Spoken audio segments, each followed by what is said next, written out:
Channel. So ఈ వీడియోలో నుండి మనం న్యూగా రాబోతున్నటువంటి టీడీఎస్ ప్రొవిజన్స్లో అంటే 1st ఏప్రిల్ 2025 నుంచి అప్లై అయ్యేటువంటి 194T సెక్షన్ గురించి మనం తెలుసుకుందామండి. సో ఈ సెక్షన్ ఏంటంటే పార్ట్నర్షిప్ ఫామ్ వాళ్ళ పార్ట్నర్స్కి salary or remuneration or bonus ఇలా పే చేస్తుంటుంది కదా. సో అప్పుడు 194T ప్రకారంగా టీడీఎస్ అనేది డిడక్ట్ చేయమని చెప్పి మనకి యాక్ట్ అయితే చెప్తుంది అనమాట. సో దీని గురించి డీటెయిల్స్ అనేది ఈ వీడియోలో చూసేయండి.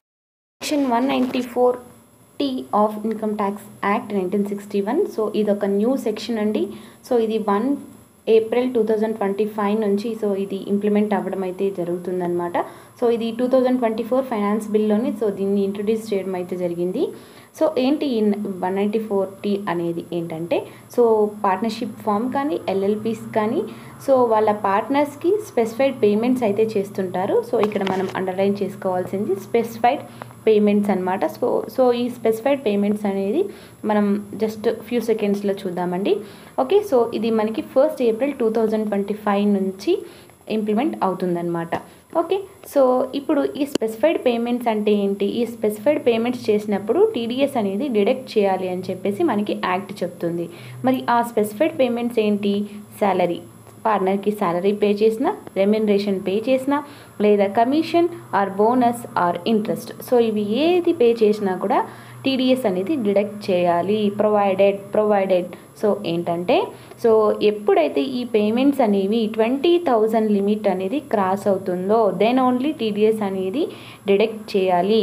సో మరి ఎంత రేట్లో మనం టీడీఎస్ అనేది డిడక్ట్ చేయాలి అంటే ఇక్కడ చూడండి.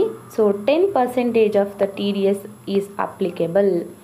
వన్స్ థ్రెషోల్డ్ లిమిట్ ఏదైతే ఉందో 20,000, ఆ 20,000 క్రాస్ అవుతే అప్పుడు మనం 10% అనేది డిడక్ట్ చేయాలన్నమాట. సో ఇది ఓన్లీ అప్లికేబుల్ టు రెసిడెంట్ పార్ట్నర్స్కి మాత్రమే ఇది అప్లికేబుల్ అవుతుంది. ఓకే, సో ఈ టీడీఎస్ థ్రెషోల్డ్ లిమిట్ అనేది మనము 20,000 మాట్లాడుకున్నాం కదా. సో మరి ఇది ఎలా డిడక్ట్ చేయాలి?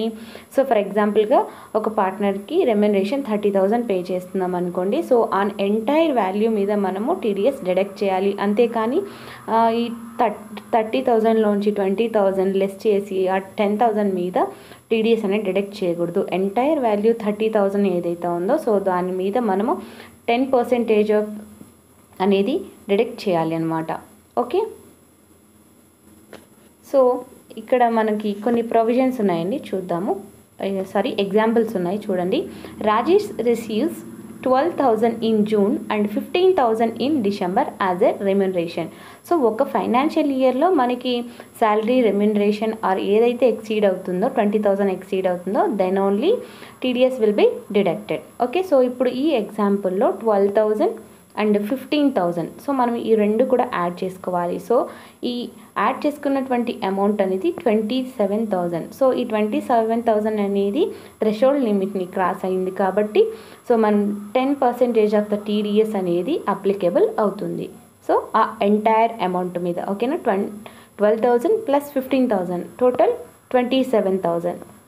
ఓకే, సో దీని మీద 10% అంటే 2,700 అనేది టీడీఎస్ అనేది డిడక్ట్ అమౌంట్ అనమాట. ఓకే, అండ్ నెక్స్ట్ ఇంకొక ఎగ్జాంపుల్ చూడండి. Seema who receives 18,000 in July as a salary and 5,000 as interest in February.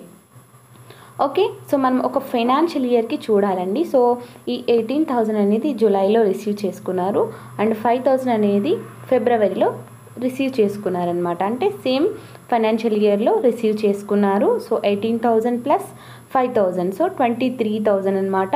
It exceeds the threshold limit so that we required to deduct TDS at the rate of 10%. Okay, 23,000 which is above the threshold limit. So consequently TDS provisions will be attracted. Okay, 23,000 మీద మనకి 10% అంటే 2,300 అనేది TDS amount అనమాట. So అర్థమైందా అండి? So ఇది మనము calculate చేయాల్సినటువంటి ప్రొసీజర్. ఓకే, సో ఎప్పుడు డిడక్ట్ చేయాలి అంటే పార్ట్నర్షిప్ ఫామ్ బుక్స్ ఆఫ్ అకౌంట్స్లో మనం రికార్డ్ చేసుకున్నప్పుడు లేదా డైరెక్ట్గా మన పార్ట్నర్ అకౌంట్కి క్రెడిట్ చేసినప్పుడు whichever is happens earlier. So అప్పుడు మనం డిడక్షన్ అనేది చేయాలి. ఓకే, అండ్ నెక్స్ట్ కొన్ని నాన్ అప్లికేబిలిటీ ఉన్నాయండి. ఎప్పుడంటే రీపేమెంట్ ఆఫ్ క్యాపిటల్ అకౌంట్ బ్యాలెన్సెస్ని మనము రీపేమెంట్ చేసినప్పుడు అప్పుడు టీడీఎస్ ప్రొవిజన్స్ అప్లికబుల్ అవ్వవు.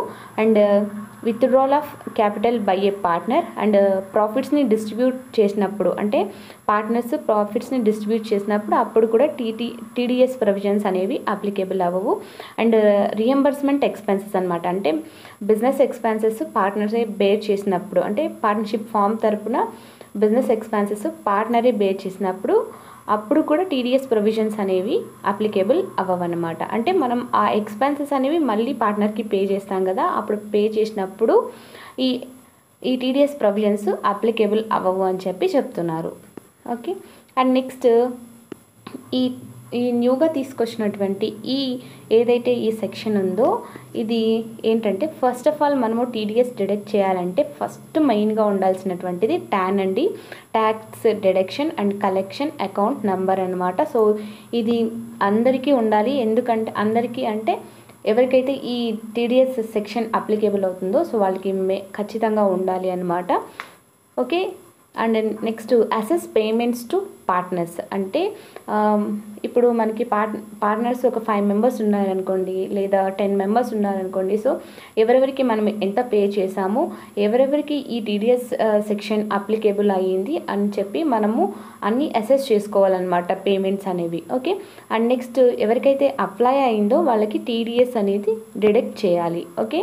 అంటే 20,000 ఎక్సీడ్ అయిందో సో వాళ్ళందరికీ కూడా మనం టీడీఎస్ అనేది డిడక్ట్ చేయాలన్నమాట. ఆ డిడక్ట్ చేసినటువంటి అమౌంట్ ఏం చేయాలి, మనము గవర్నమెంట్కి డిపాజిట్ చేయాలి. ఎప్పుడు లోపల అంటే స్టిపులేటెడ్ టైంలో మనము ఈ టీడీఎస్ అమౌంట్ అనేది గవర్నమెంట్కి డిపాజిట్ చేయాలి. అండ్ మనం ఏ టైంలో టీడీఎస్ అనేది మనము డిడక్ట్ చేసాము, ఎప్పుడు మనము గవర్నమెంట్కి డిపాజిట్ చేసాము అనేటువంటి రికార్డ్స్ మొత్తం కూడా మనం మెయింటైన్ చేయాలి. ఎవరు partnership firm file quarterly TDS returns, అంటే మనము వన్స్ డిడక్ట్ చేసిన తర్వాత గవర్నమెంట్కి డిపాజిట్ చేయాలి కాబట్టి అప్పుడు రిటర్న్స్ వేయాలి. క్వార్టర్లీ మనము రిటర్న్స్ అయితే వేస్తాము. ఏ ఫామ్ అంటే ఫామ్ 26Qలో మనము ఈ టీడీఎస్ రిటర్న్స్ అనేవి చేస్తామన్నమాట. ఓకే. వన్స్ చేసిన తర్వాత పార్ట్నర్కి మనం ఏం చేయాలి, టీడీఎస్ సర్టిఫికేట్ అనేది ఇవ్వాలన్నమాట. అదేనండి ఫామ్ 16A మనము ఇష్యూ చేయాలి. ఎందుకంటే మన పార్ట్నరు తను ఇన్కమ్ ట్యాక్స్ రిటర్న్స్ ఫైల్ చేసినప్పుడు సో తనకి ఈ టీడీఎస్ అనేది రిఫండ్ అనేది వస్తుందన్నమాట. ఓకే. మనము ఖచ్చితంగా ఫామ్ 16A మనము మన పార్ట్నర్స్కి ఇవ్వాలి అనమాట. అండ్ ఇంకేం చేయాలి, సో ఈ సెక్షన్ 194T గురించి మన పార్ట్నర్స్ అందరికీ కూడా చెప్పాలి అనమాట. సో దీని కాన్సిక్వెన్సెస్ ఏంటి అనేసి మనము చెప్పాలి. ఓకే. సో ఇవండి మేజర్గా మనకు ఉన్నటువంటి కంప్లయన్స్ రిక్వైర్మెంట్స్ అనమాట. సో ఇంకా మనకి వీటికి సంబంధించి ఎంట్రీస్ అండ్ టాలీలో మనం ఎంట్రీస్ ఎలా వేయాలి అనేది మనం నెక్స్ట్ వీడియోలో మాట్లాడుకుందామండి. ఓకే. సో ఇదండి ఈ వీడియో. సో ఈ వీడియో అయితే మీకు నచ్చినట్లయితే లైక్ చేయండి, షేర్ చేయండి. అండ్ మెయిన్గా మనకి ఇది 1st ఏప్రిల్ నుంచి అప్లికేబుల్ అవుతుంది కాబట్టి సో ఎవరైతే మీ ఫ్రెండ్స్ ఉన్నారో వాళ్ళందరికీ కూడా షేర్ చేయండి. ఓకే. వీటికి సంబంధించి ఎంట్రీస్ అండ్ టాలీలో ఎలా వేయాలి అనేది మనం నెక్స్ట్ వీడియోలో తెలుసుకుందాం. Until then thank you.